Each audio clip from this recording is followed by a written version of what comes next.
Okay, let's go then. Are you packed? Don't forget the dog, honey. Michael? Don't forget the dog, honey. How are you feeling?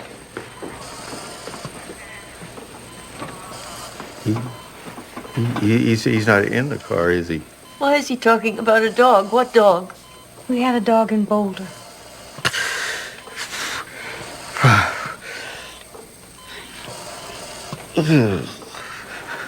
What is this? We're in the hospital. You're sick, remember? But you're going to be just fine. Rita, lying to him doesn't help anybody but you.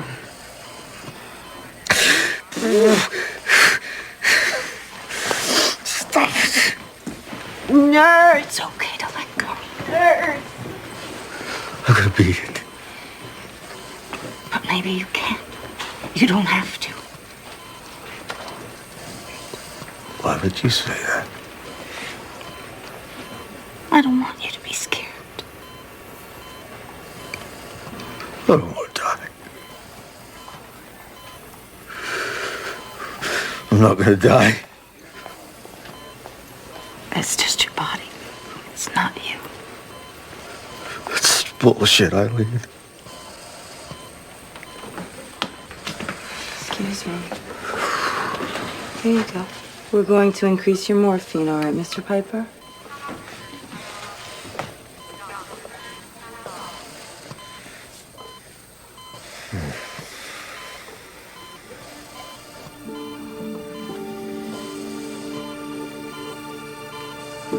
Do you see?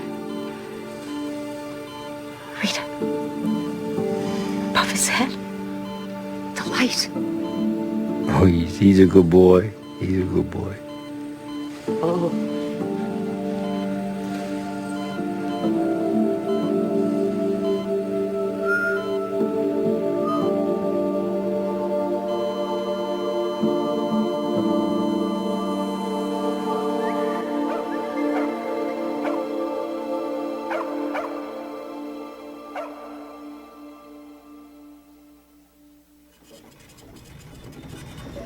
Better hurry up. We've got Mrs. Piper at 8:30.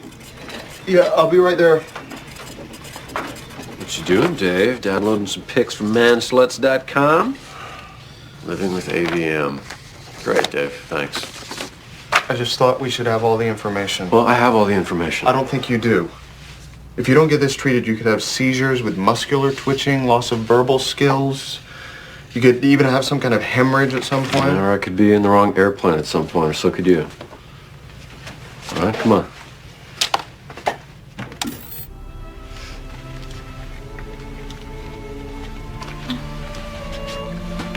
The Parliament. It's very elegant. Yes. I like it. But Michael thinks it's tacky.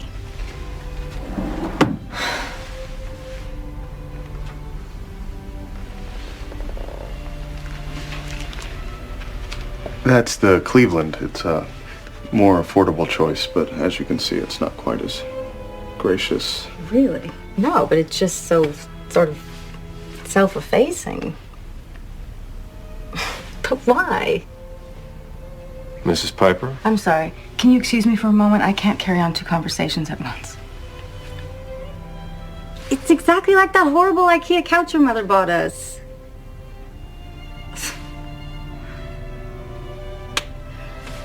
Michael claims to love this one. In my opinion, he's just trying to do what he thinks his mother wants, which is typical, really. Fine. Deny it. Why change now? Would you like to sit down for a minute? Oh, I'm fine. It's just Michael's here. He didn't want to deal with any of this stuff when he was alive. You know, the funeral. Now he's very opinionated. Huh. I'm a psychic, so, you know. Wow. That must be very interesting for you. It's just more information.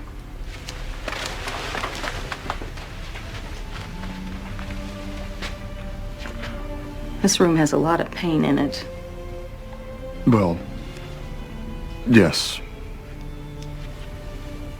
You have a lot in your mind. On your mind, I mean.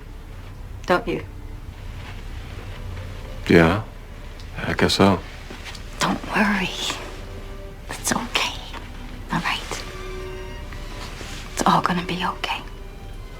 Thanks. Well, okay, honey.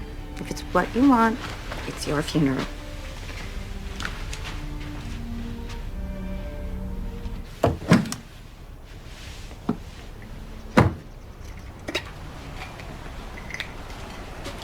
Hey. Look, she gave me her card. Spiritual consultation and past life regression? Oh, for God's sake, who does this? Who spends $100 to be told they were once Eleanor of Aquitaine? Or whoever, the Marquis de Sade. So what do you think happens after we die? Heaven? Or hell. Really? Oh, yeah. Yeah, but with like angels and devils or brimstone or whatever? I don't know what it looks like or who else is there, but yeah, I do believe there are consequences for the way we live our lives. Huh.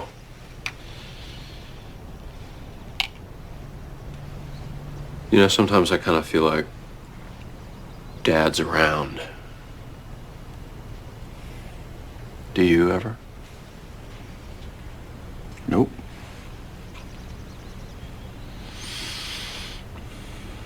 You know we have the independent funeral director's lunch today, right? Man, why do I have to go? That's your thing. Sure thing, too, now. These are your colleagues. It's important to know who they are. Yeah, I know who they are. I met them in Vegas. They're freaks. They're not freaks. Nobody likes the Brazil nuts, David. Not the local guys. Oh, yeah, I'm sure the LA Morticians are a lot more fun than the guys from Montana. You're an LA mortician now, Nate. This is your community. You know, it's polite for the first person downstairs to make the coffee, even if that person is a penis. Well, you know, it's also polite for the first person who uses the bathroom to spend less than 45 minutes in there, even if that person has a vulva. Oh, goodness, everyone's here. With all their genitalia. Excuse me? Mom, would you like some toast? No, thanks. I have to be in the valley by 10:30. What's in the valley? I'm going to a seminar. What seminar? Oh, something Robbie invited me to. The plan? Isn't that like a cult? No, it's one of those self-actualization things from the 70s where they yell at you for 12 hours and don't let you go to the bathroom. Oh, no, really. Should I bring some kind of jar? A jar? I suppose that's not much of a solution. Oh, and you're on your own for dinner. I won't be back until after midnight. The thought of Mom being self-actualized is kind of making me nauseous. You sure it's not the thought of Mom pissing into a jar? So, Tahira, why can't you forgive your father? When I was 16, he had a dream that I had given myself to a man who was not the husband I had been promised to. For that, he set me on fire. I was able to save myself, but I had to leave the country so he would not kill me.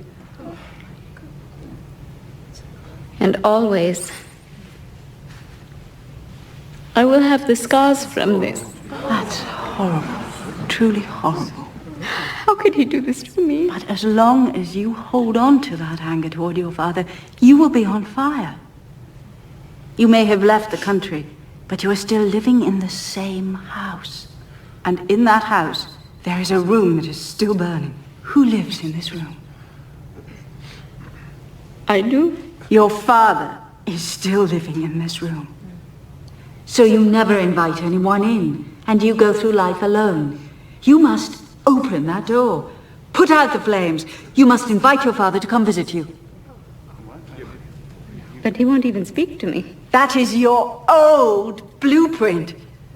That is what you want to believe, because you are too afraid to tear down the walls and rebuild. Oh, come on. Stop blaming the victim.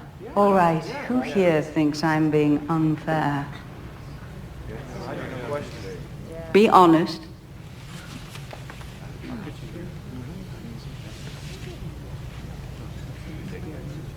Ruth, do you agree? Until Tahira forgives her father, she will never feel safe in her home. Well, maybe, but... Speak up.